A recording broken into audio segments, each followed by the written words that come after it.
This morning, Vice President Dick Cheney sadly passed away at the age of 84. We got this news about 90 minutes ago.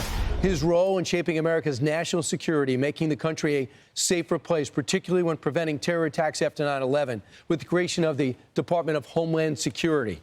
Senator Ted Cruz joins us now. Senator, I know you worked on that campaign.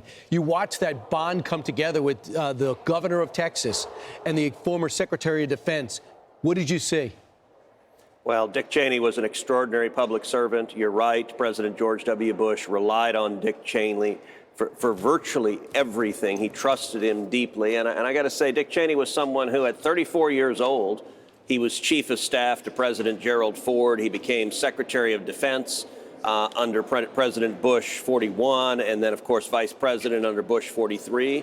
He was a man who was serious. He was a man who was dedicated to keeping this country safe. And he was vice president when 9/11 happened. And the seriousness with which he took that America would defeat radical Islamic terrorists was extraordinary. He was up early every morning, 4 or 5 a.m. every morning, and working diligently to keep Americans safe. There are Americans who are alive today because of just how vigorously he pursued our enemies.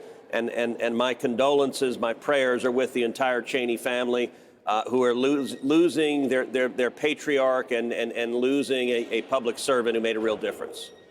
So, Senator, I want to get your reaction. We want to get your reaction to some of the shutdown news. Now, Punchbowl has some reporting out this morning claiming that the bipartisan group is getting back together and they're close to a deal. Now, significant because many people thought that they used this shutdown to drive turnout. And it looks like after the election, they plan on finally getting the government back open. What can you tell us? Lawrence, I think that's right. We're in day 34 of the Schumer shutdown. There are real consequences, real harms people are suffering across the country. But the Democrats cynically decided they want to impose those harms because they want to demonstrate to their radical left-wing base that they hate Donald Trump as much as the radicals do. This is all about saving Schumer's political behind and trying to ward off a primary from AOC. But this shutdown will end. We're in day 34.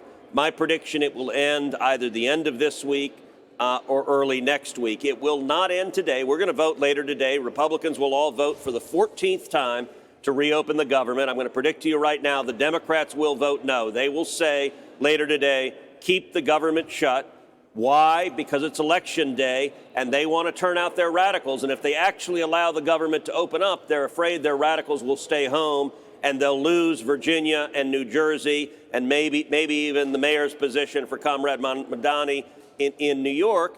And so the Democrats will keep the government shut down. Now, my hope is they lose those elections anyway, and then they come back Wednesday or Thursday or Friday and say, all right, enough is enough. Let's reopen the government.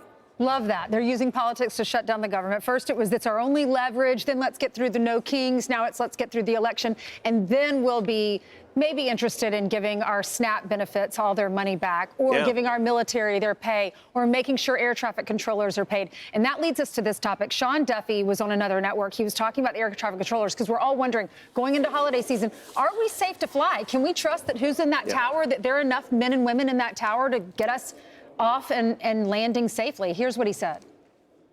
If we thought that it was unsafe, we'll shut the whole airspace down. We won't let people travel. We're not there at this point. It's just significant delays. But again, if you're canceled or if you're delayed for 3 hours or 4 hours on your flight, there's one side to blame. What's your reaction to that, Senator? Well, look, I had dinner with Sean Duffy last night. I think he's doing an excellent job as Secretary of Transportation. And he's right that the FAA takes safety incredibly seriously. It is their #1 priority. And so if the staffing shortages fell too low, I believe him that they would shut down the airspace. What we're seeing now instead is we're seeing massive delays and cancellations. This weekend, there were over 9,000 delays on flights all throughout America. Just on Saturday alone, there were 650 flights canceled. And what is happening, you've got 50,000 TSA agents. They're coming into work and they're not getting a paycheck. You've got 14,000 air traffic controllers. They're coming into work. They're not getting a paycheck. They missed their first paycheck last week. And the Democrats don't care. Look, the air traffic control unions have called on the Democrats to pass a clean CR and end this. Just about every major government union has called upon the Democrats to stop inflicting this pain. The Democrats are more scared about the pink-haired loon riding a unicycle in a protest than they are about the air traffic controller who's trying to pay his mortgage and feed his kids.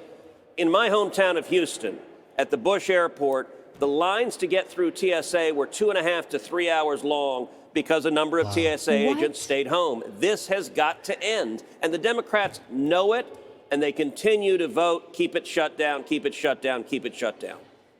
Gosh, you're better off almost to drive this day and age. Yeah. 2.5 hours, 3 hours to wait on TSA? Yeah, there was another close call in the air. Senator, thanks so much. Senator Ted Cruz giving us some of your time. Maybe there's light at the end of the tunnel this week. I'm Steve Doocy. I'm Brian Kilmeade. And I'm Ainsley Earhart. And click here to subscribe to the Fox News YouTube page to catch our hottest interviews and most compelling analysis.